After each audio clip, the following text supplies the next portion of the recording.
I'm here today with Sharon Norris Elliott. Sharon is an award-winning author, literary agent, editor, popular conference speaker, and Bible teacher.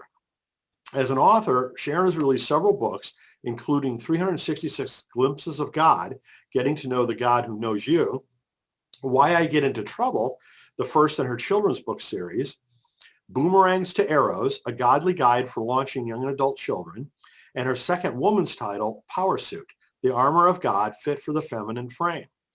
Sharon serves with the Holy Spirit Broadcasting Network in several capacities and speaks at various conferences, retreats, and services. Sharon is CEO of Authorize Me, her own mentoring, coaching, and editing service through which she assists writers toward their publishing goals. She also provides several types of services through Writing for Your Life and Publishing in Color, and has spoken at our conferences several times. Sharon is a featured contributor to a new book just releasing called She Writes for Him, Black Voices of Wisdom. So Sharon, as always, it's really wonderful to speak with you today.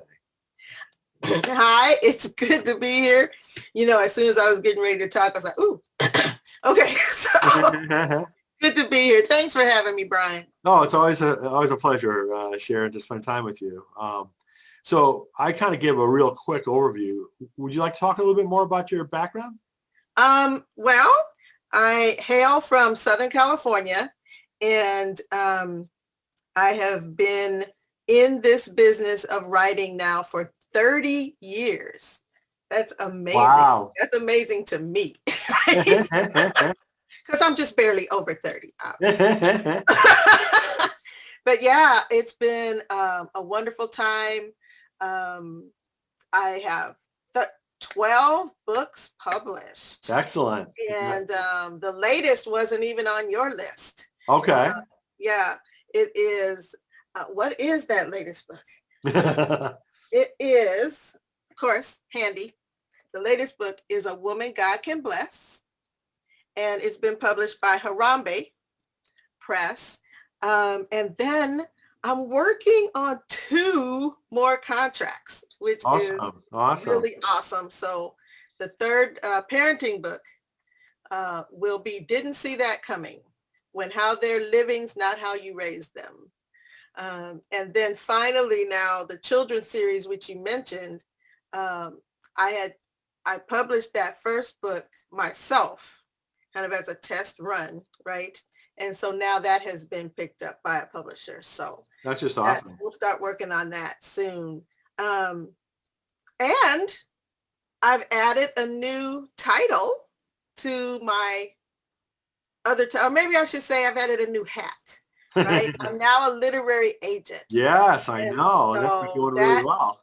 So that is doing really well. I have 23 clients right now. Good for you. We've been getting contracts for people. So that's yay. Like a prophet, right? A prophet isn't a prophet unless it comes true. So, an agent's not an agent unless there's some contracts coming to people. And there are. So I'm really excited about that as well. So the Authorize Me Literary Agency, I call everyone in the agency my AMLA family. So Authorize Me Literary Agency. So they're in my AMLA family. And I'm very excited about them. They're excited. We're in different stages of development, with everyone. But you're going to see a lot that's going to come from the Authorize Me Literary Agency. So very excited. That's great. And I mean, there was just an announcement in Publishers Weekly, I think, recently about one of those. Yes. Which one was that? Tracy Hester. Yes. Her book is Get Up, Girl, Let's Go. And she just got we just got a contract with Elk Lake for her. And so we're working on finishing, right, her book and polishing her manuscript to get it all in. We have until August to make that happen. So we have our schedule. And the book is about helping women to get unstuck, right, from issues from their past so that they can move on into their purpose. Get Up, Girl, Let's Go. Tracy L. Hester. That's great. Yeah. Very cool. So you got a new book that I think is like actually releasing tomorrow as we speak. Yes. This is the one that you contributed to. She Writes for Him. Correct. So can you It's tell a us? beautiful book, hardcover, beautiful book. And this is from Redemption Press. And there are 21 authors in this book. As I understand, Redemption has a series. This is She Writes for Him is a series. Okay. And there are 2 other books that came before, and I apologize, I do not know the subtitles of those. But this one, Black Voices of Wisdom, is all African-American women writers. And we are, just talking about our different slices of life. Every slice is not about racism. Some are. Some slices are just about a difficult circumstance. Maybe that woman went through. The point of the book is for everyone, our white sisters, our sisters of every other persuasion, and ourselves, to realize we are more alike than different. And hopefully, these stories are going to help understanding, not just saying, here's what happened to me, but here's what happened to me, and here's what we can glean, from this. Okay. What's your chapter about? My chapter 11, my chapter is, let me turn to it so that we could talk about it, which is exciting. My chapter does deal with racism, and it's entitled Exclusion Tried, Inclusion Triumphs. And so I talk about an incident when I was in high school, where I was actually counseled that I should exclude myself from going to college. Oh my. Yes. And so my high school counselor, right, told me that I was not college material. Now, mind you, I was on the honor roll at school. I was in a class of 400. I was 14th. Wow. In the class. Wow. I was student body president. I was on the citywide honor roll. Here in Los Angeles, there's an honor roll called the Ephebian Society. And students from every high school, the top students from every high school, are inducted into this, society. Yet, she said, "No, unreal. You're not gonna make it." So I'm thinking, well, I guess you proved them wrong. Right. Of course, at the time I was only 18 years old, but it was kind of like, have you met me? Right. Jeez. And so I really, I tell kind of the details of the story and the point, that there is no division between us. There is no, you cannot just look at someone and because of how they look or their race or whatever, you cannot just say you can't make it because you're wrapped the way you're wrapped. And how I felt about that and then what I did about it. Good for you for not listening. I mean, yeah, obviously I did not listen. And went back to let her know the number of colleges to which I had been accepted. So in racism, it went on, like the exclusion. I think I was 18 before I really realized that this was a big problem, in our country. Dr. King had been assassinated when I was in the 5th grade. And that was kind of the first awakening to, wait, what? What's going on? Because I grew up in California. And so I did not have the Southern experience.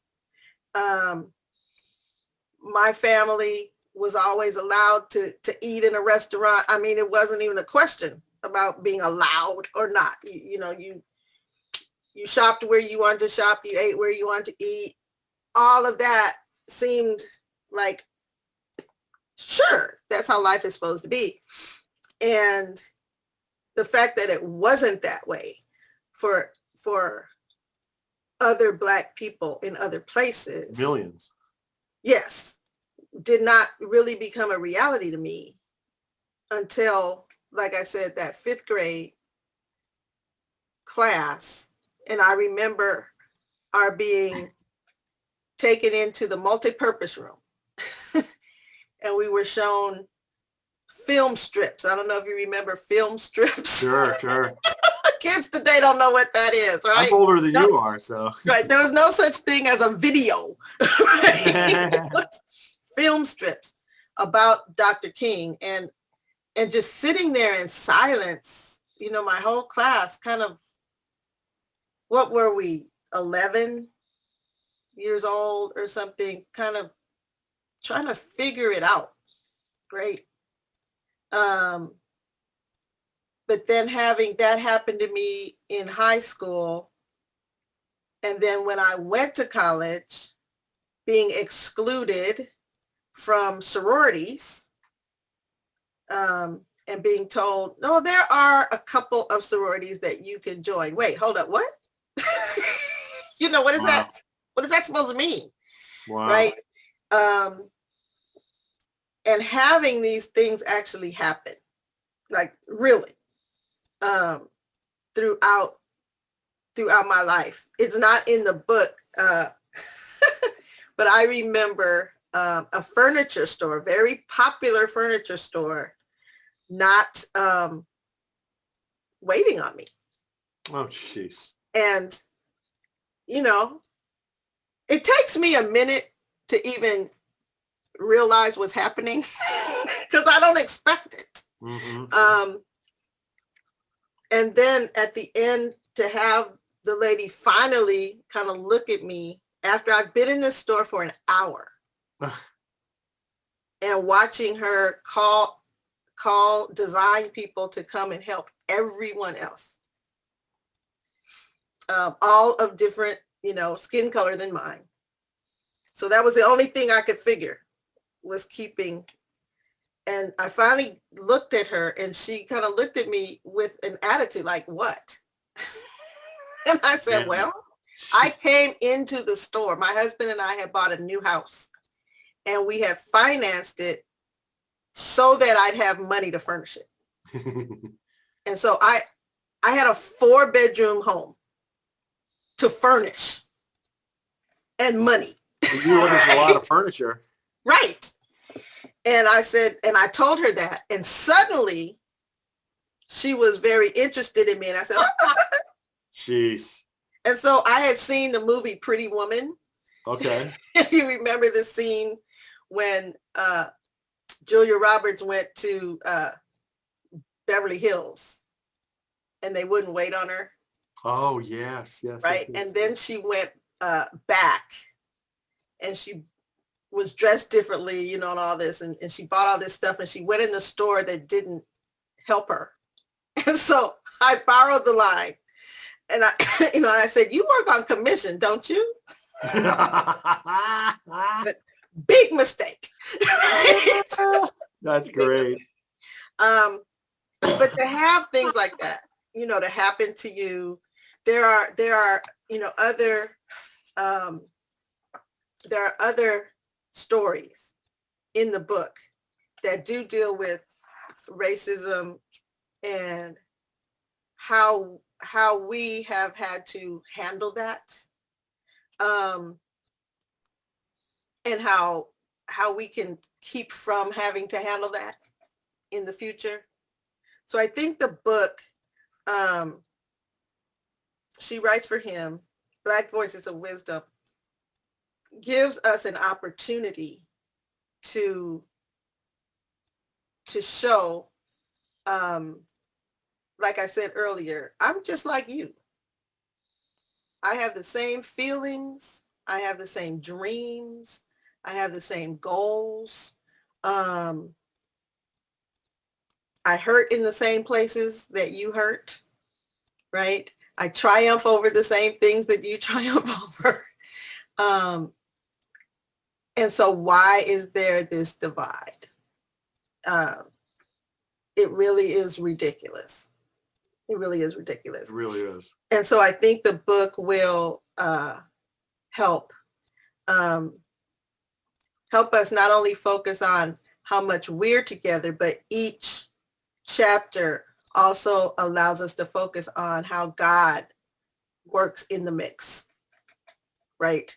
And there are even, for example, there are even little journaling sections, right, in the book that allow you to write down some things that you identify with, and how you have, whoever the reader is, right, how you have met with these same kinds of things, or how you think you might, right, react, why you think the way you think now that you've heard whatever it is that you've read. So it's going to be fun, and it releases tomorrow. I know this is going out the same at different times, but the book releases March 16th, 2021, and you can get it obviously from Amazon, but any of the authors who are in the book,